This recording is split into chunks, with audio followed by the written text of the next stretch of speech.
Let's try a little thought experiment. For the next few minutes, forget everything you think you know about the New Testament as a religious book. We're going to put on our historian hats and look at it purely as an ancient document. The question isn't about faith, it's about evidence. Is this collection of writings a reliable historical source?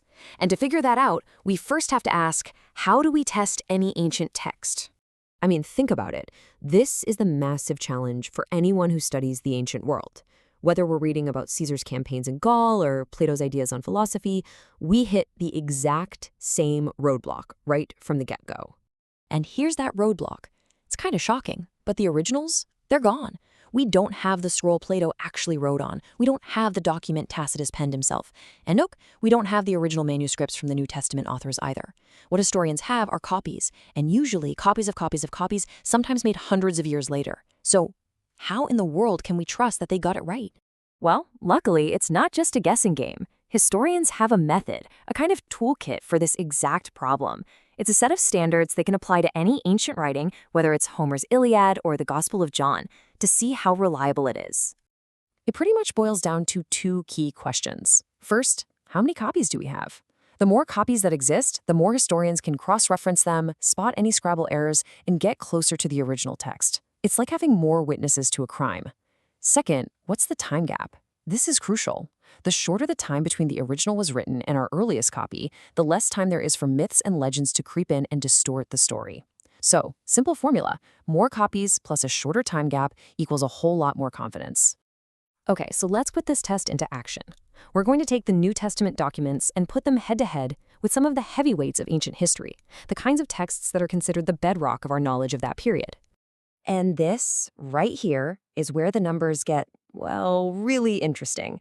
We're about to compare the data for authors whose work is taught as solid history in universities all over the world, no questions asked. So this is the kind of raw data that historians are looking at. It might look a little old school, but the information is powerful. On the left, you've got all these famous ancient works, and those long bars stretching out, that's the time gap we were talking about.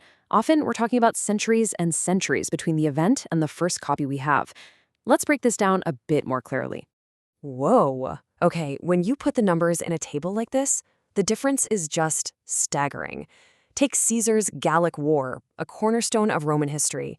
We have 9 copies, and the earliest one is from almost 1,000 years after Caesar lived.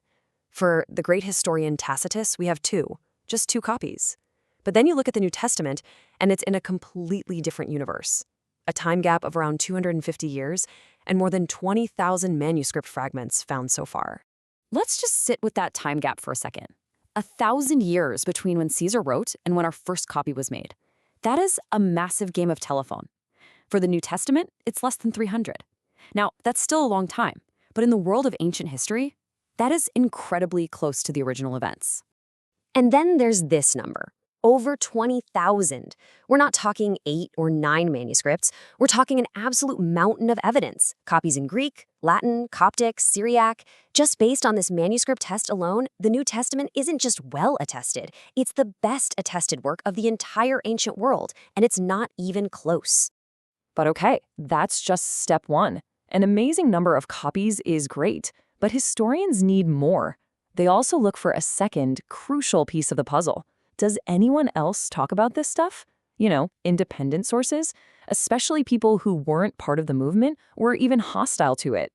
This is called external attestation, and it's a huge deal. I mean, think about it. If even your opponents are confirming basic facts about you, that's incredibly strong evidence. It proves that these events weren't just some secret story told inside a closed group. They were known and being talked about out in the open. And wouldn't you know it, that's exactly what we find. Here's the famous Roman historian Cornelius Tacitus. This guy did not like Christians, but look at what he writes in his History of Rome around 115 AD. He confirms the founder's name, Christus. He confirms he was executed, the extreme penalty, and he confirms it happened under the procurator Pontius Pilate during the reign of the Emperor Tiberius. That is a direct hit, corroborating the core of the gospel accounts from a hostile source. Then we have Flavius Josephus, a major Jewish historian writing for the Romans. Now, to be fair, scholars love to debate this passage, but even when you look at the core of what nearly everyone agrees was in the original text, Josephus clearly mentions Jesus, his crucifixion under Pilate, and, critically, the report from his followers that he appeared to them alive again. He's reporting it as a known event. And it's not just Tacitus and Josephus. You've got this whole collection of other non-Christian writers, people like Suetonius, Pliny the Younger, even Thallus, all making little references here and there that line up with the New Testament story. Now, they're just brief mentions, like little breadcrumbs, but when you put them all together, they show that Jesus and the early Christians were absolutely on the map, being discussed all across the Roman Empire. So, let's step back and put the two halves of our investigation together. We've got this mountain of manuscript evidence, and we've got corroboration from outside, even hostile sources. What does all that add up to, from a purely historical point of view?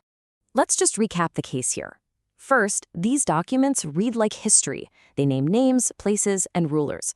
Second, the manuscript evidence is, frankly, in a class of its own. Nothing else from the ancient world even comes close. Third, that time gap between the originals and our copies is dramatically shorter than for other texts we accept as reliable. And fourth, the basic storyline is confirmed by multiple Roman and Jewish historians who had absolutely no skin in the game. So this leaves us with a really fascinating question, one that's all about consistency. If we accept the history of Caesar and Tacitus as reliable based on just a handful of copies with a 1,000-year time gap, what historical reason do we have to reject a document with thousands of copies, a much shorter time gap, and external corroboration? If we apply the exact same standards of historical analysis across the board, what's the most logical verdict? That's the question we're thinking about.